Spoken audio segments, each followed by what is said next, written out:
Hey guys, welcome back to the Honda CM400T CafeRacer project, part 14. 14. I don't know which way to go.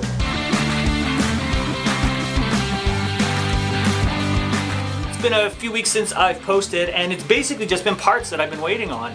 The end of this project is upon me, and it kind of snuck up on me without me knowing, and there was a few things that I left unordered thinking I had a lot of time to get it, and then all of a sudden realized bike is together, bike runs, I got to get these parts quickly. So I've been waiting on stuff, rear brake components that I thought I had, which I didn't, so I ended up just going on eBay and ordering that stuff, and that's stuck in customs.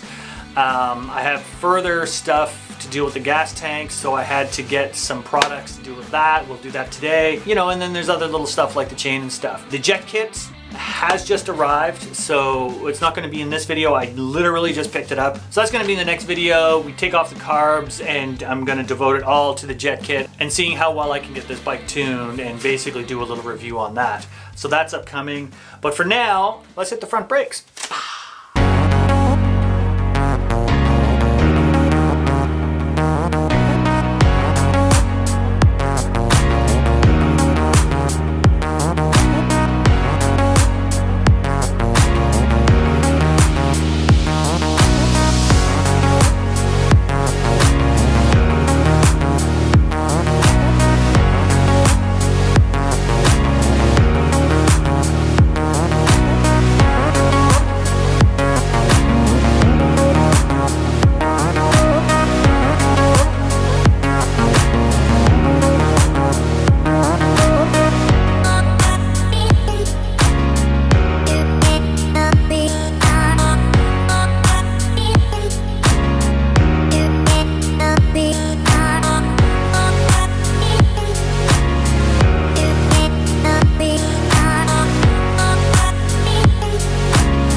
So got all the brake stuff on, had the disc on, the caliper on as you saw, got some fluid in it, was trying to bleed it out and trying to bleed it out and trying to bleed it out, and it just would not pressurized.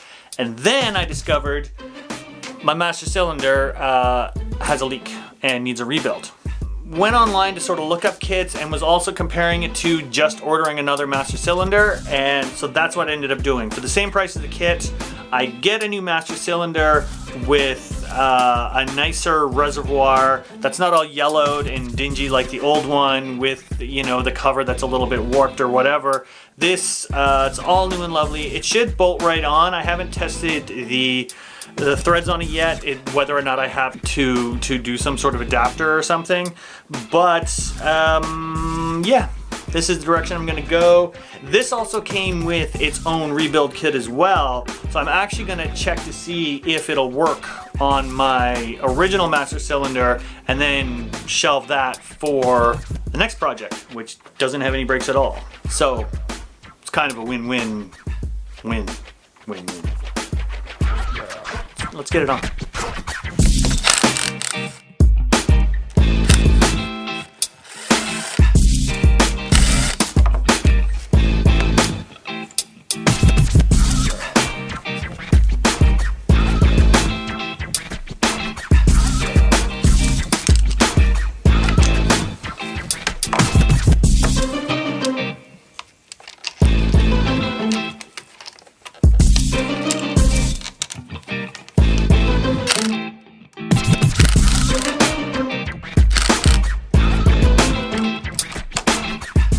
switch are in the exact same place, so it's easy to get the wires back on those and get the brake light switch running. The only big difference is that the outlet for the original came out here and the outlet for this one comes out here, so I had to actually put a little bit of a bend on it, but because my bars are lower, I have more slack on the line, so it actually kind of works out. I'm just going to run it above the headlight for now and then look into rerouting it a different way if I need to later. But for now, this will suit me fine.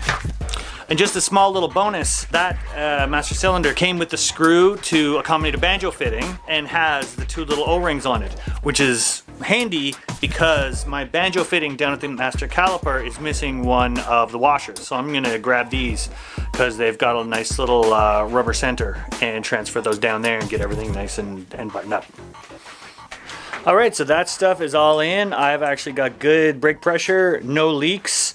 Real world test will be getting out and riding it, but I'm really happy. It seems to be coming together nicely, and I like the little bit stealthier look of the black reservoir.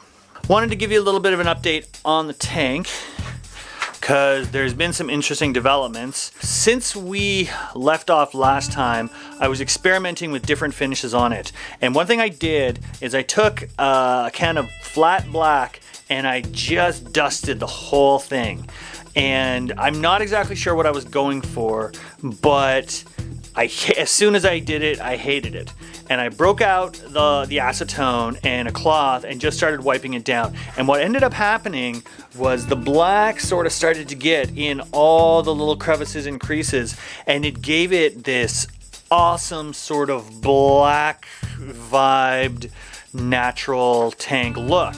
Because I don't really want it to go the rusting route. I don't want it to be the brown rusting thing. I'd rather it sort of be more of a tarnished, sort of a black tarnished look.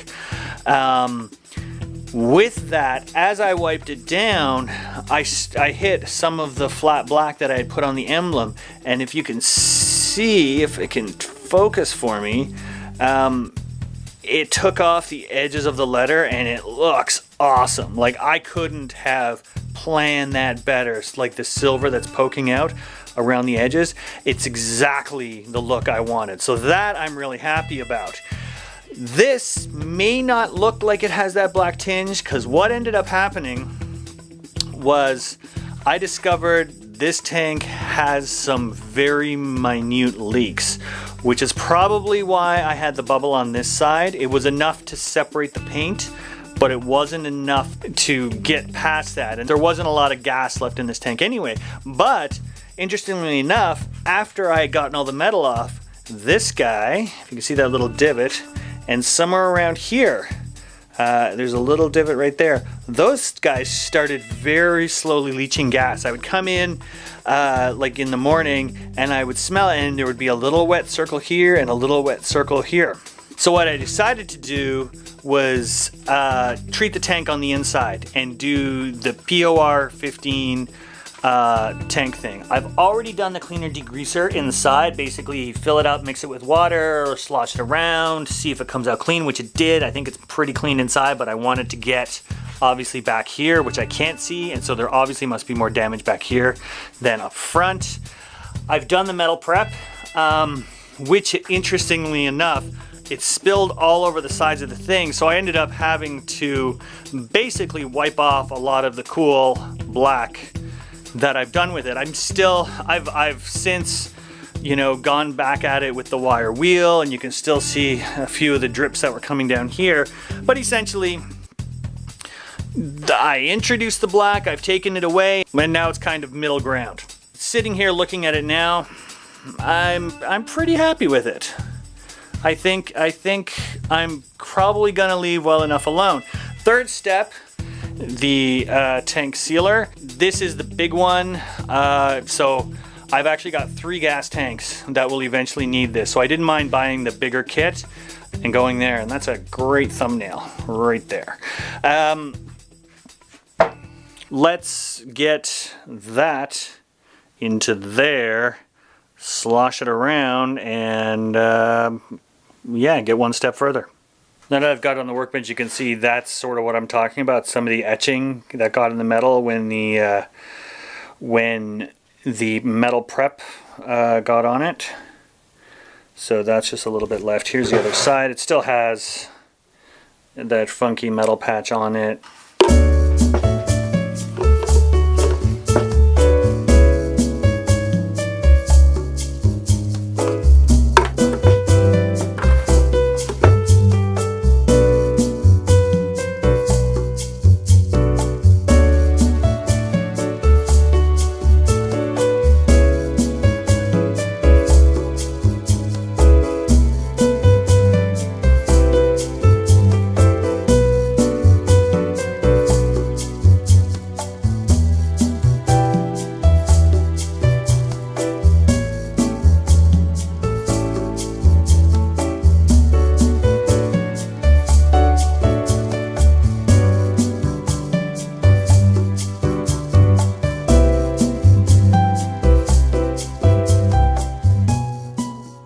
So I think I'm gonna leave it there for now. Still gotta deal with the back brakes, but that's not as big as an issue for me as the front brakes because it's just drum brakes and it's a pretty simple setup as long as the pedal fits and goes on correctly. But yeah, next time I'm gonna hit those carbs, do the jet swap out, go over what this kit that I ordered has and sort of the instructions it comes with. There's a little bit of drilling, there's a little bit of modifying other than just replacing the jets. So I'm hoping, fingers crossed, that it makes a huge difference on the performance of the bike and I can kind of call that one done.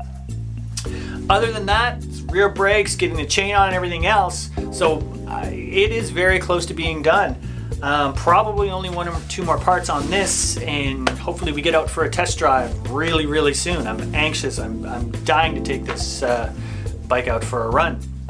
So if you guys are digging this build and this channel, you please give me a like. That tells YouTube that other people might want to see this and it would help me greatly if you would do that, if you indeed are enjoying this channel.